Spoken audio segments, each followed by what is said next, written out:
बाढ़ क्षेत्रों का दौरा किया है, राहत कैंपों का दौरा किया है, अभी बैठक भी लेंगे। और बाढ़ तो निश्चित तौर से 2013 में जो आई थी, उसका रिकॉर्ड लगभग तोड़ने की ओर दिखाई दे रही है। बहुत मोहल्लों में भी पानी पहुंचा है, बहुत सारे किसानों के खेत भी डूबे हैं और बड़ी संख्या में राहत कैंपों में लोग आकर के रह रहे हैं। सरकार ने राहत कैंप में जितने लोग हैं, उनके खाने की, उनके रहने की, उनकी दवाओं की, उनकी अन्य जरूरतों की तत्काल व्यवस्था ठीक ढंग से करें, इसका निर्देश दिया गया है। और जो बाढ़ पीड़ित हैं, उनको आश्वस्त करना चाहते हैं कि सरकार उनके साथ खड़ी है और उनकी हर समस्या को सरकार देख रही है और जिनका कोई नुकसान होगा बाढ़ खत्म होने के बाद उसका भी आकलन किया जाएगा और उसकी क्षतिपूर्ति भी जो हो सकती वो किया जाएगा। लेकिन हमारी सरकार का एक सूत्री या प्रयास है कि बाढ़ जहां पर भी है, राहत वहां पर है और ये हमारी प्राथमिकता है। कितना बड़ा क्षेत्र प्रभावित है? क्षेत्र तो बहुत, मैं तो लगातार पूरा इधर करेली वाला क्षेत्र, पश्चिमी क्षेत्र भी है, दक्षिणी क्षेत्र भी है, उत्तरी क्षेत्र भी है, फूलपुर विधानसभा, करचना विधानसभा क्षेत्र, आपामऊ विधानसभा क्षेत्र। अभी प्रयागराज के दृष्टिकोण से मैं कहूँ तो यह सारा इलाका बहुत प्रभावित है। कई क्षेत्र तो टापू की जैसी स्थिति में आ गए और सभी जगह लगभग राहत पहुंचाने के लिए नावों का भी प्रबंध है, राहत सामग्री का भी प्रबंध है और सभी जरूरी कदम उठाने होंगे। बाढ़ को लेकर के अखिलेश यादव ट्वीट कर रहे हैं लगातार। देखिए, श्री अखिलेश यादव जी मतलब कहीं एक नादान बच्चे की तरह लगते हैं जब वो ट्वीट करते हैं।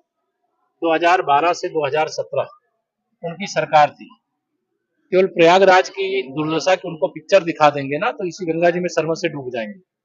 उनको ये नहीं संकोच लगता है कि प्राकृतिक आपदा ये कोई सरकार की बस की बात नहीं होती है, लेकिन सरकार राहत के लिए मतलब पीड़ित लोगों के साथ खड़ी, कंधे से कंधा मिलाकर के। भारतीय जनता पार्टी का हर कार्यकर्ता सेवा में लगा हुआ, लेकिन समाजवादी पार्टी चूंकि गुंडों, अपराधियों, माफियाओं, दंगाइयों की, भ्रष्टाचारियों की पार्टी है। राहत सामग्री नहीं मिलती थी सपा की सरकार के समय, लोग बाढ़ में डूब रहे, राहत सामग्री बेच करके खा जाते थे भ्रष्टाचारी। लेकिन आज सबको राहत सामग्री भी मिल रही है, उनको आवास की सुविधा, उनके भोजन की सुविधा, उनके दवाई की व्यवस्था, जहाँ बाढ़ है वहां नाव की व्यवस्था और जो भी आवश्यक जरूरत है, सारी जरूरतों को पूरा करने के लिए प्रभावी निर्देश दिए गए हैं।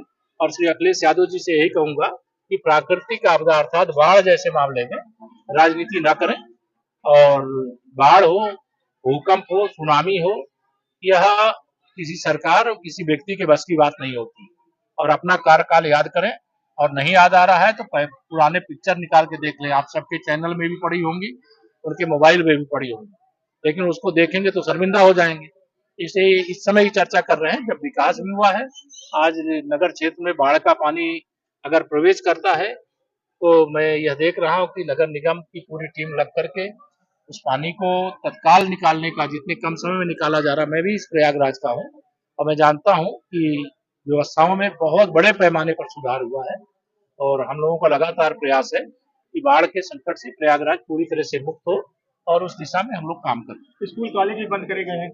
3 दिन के लिए स्कूल कॉलेज भी इसलिए बंद किए गए हैं कि बहुत बड़ी संख्या में ऐसे भी बच्चे हैं जो प्रतियोगी छात्र हैं, पढ़ने वाले बच्चे हैं, जो बाढ़ग्रस्त क्षेत्रों में किराए पर रहते थे। अब वह कोचिंग नहीं जा सकते, वो कॉलेज नहीं जा सकते, बच्चे छोटे छोटे विद्यालय नहीं जा सकते। तो जो जरूरी है जिला प्रशासन उसके लिए परिस्थिति के अनुसार निर्णय लेता है और यह निर्णय लिया गया जहां ऐसी कोई समस्या होगी तो उस समस्या को दृष्टिगत रखते हुए फैसला लिया।